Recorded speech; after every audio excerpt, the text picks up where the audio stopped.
Hi, Daniel. This is Russ Worthington. As promised, I thought I would give you some feedback on my experience with MyHeritage.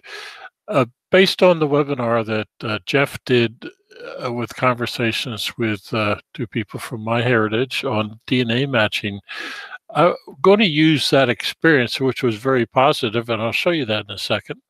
Uh, but I also want to add the the frustration piece of this.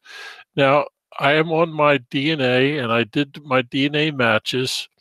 And as Geoff pointed out, he did a search for Russ Wilding, and I may have mispronounced his name. But in this case, I'm going to search for Rasmussen because I've had this notion in the back of my mind that there was a connection between Geoff and I. And if I scroll down here a little bit, I come up to Earl W. Rasmussen, and it is managed by Geoff. So Geoff and I went back and forth and trying to figure out where and how we were connected. The positive feedback is that there is a connection between Geoff and I, um, and that's so cool.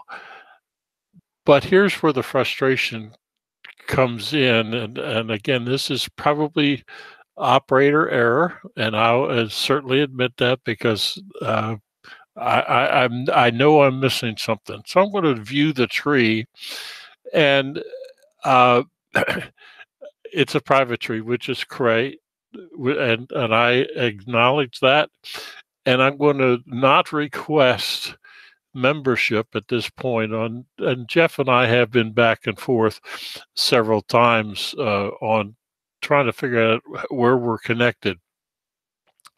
So I looked at the view DNA match, and certainly it's very positive, and we have there are 18 matches.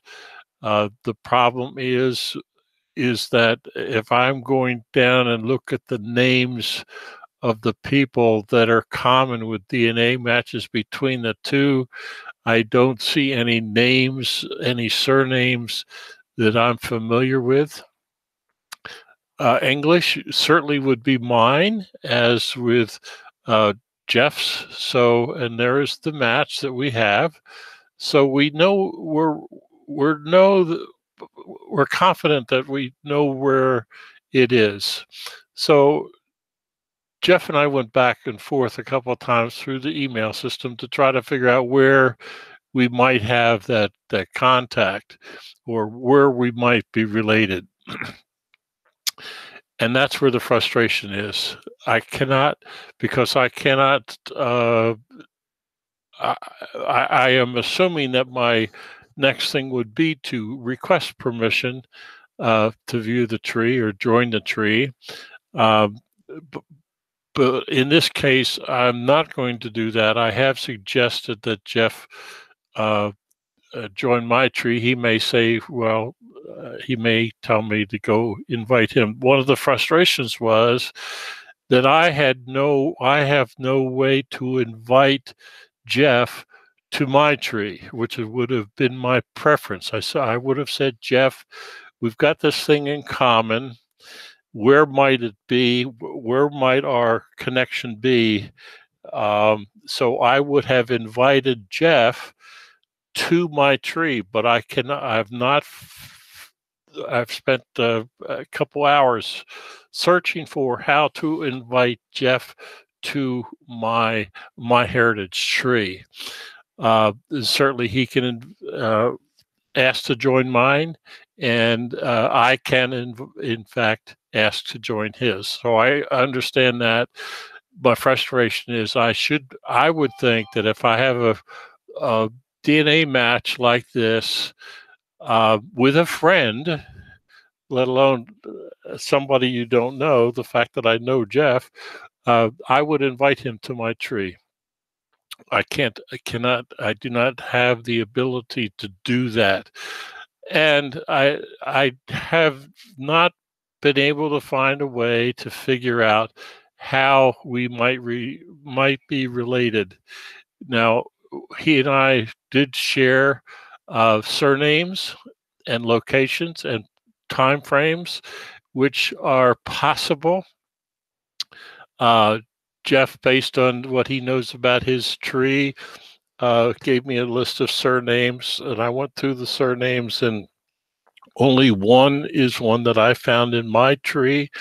But it is in the 1600s, which seems to me a fair distance away from where this DNA connection is. Even if I come down, follow the line of the families, that surname, I only get into the 1700s. So that seems to me a little farther away than a third cousin to distant cousin. So the frustration is, how can I see?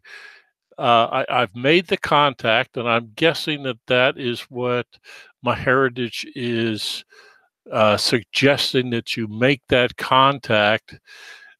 But for me, I want to have a little more information to go to someone that I didn't know. Now, I do know Geoff, so that's a little bit different. And he and I tried to work it out, and I said, "No, I've got to share this, my experience with the webinar with you, Daniel, so you can see where my frustration is." I would not, had I not known Geoff, I would be stopped here, because I don't want to necessarily join the tree, but I have no clues of how we might be related. That surname is not in my mind at all, except that there are several people with that surname buried in cemeteries not too far from where I live. So of course, I know Geoff, but the make a cold call email or connection through the email service of MyHeritage, I'm reluctant to do that without some basic knowledge of how we might be related. And again, that's either my lack of use of the options that I know how to use on MyHeritage. I was so excited to be able to put in Rasmussen and actually find Geoff's and find this match. So that was very exciting for me. But now it's the frustration of trying to figure out how to determine how we are connected. Again, I believe that this is my error. My lack of understanding of all the features of MyHeritage. But I thought I would share this experience with you to help me understand how it should work. And I hope that, and I will watch for Geoff to see if he has any follow-up on that DNA experience that he did share on the webinar, because I was so excited to duplicate while Geoff was doing the webinar thing. I had another monitor going and was keeping up with what he was doing, and just out of for grins and giggles to see if Rasmussen was in a shared match, and sure enough, there is. But that's where I'm stopped. Sorry for going for so long, but I wanted to share this with you as one of my experiences on trying to make a connection with Geoff. Thank you so very much. Have a great day.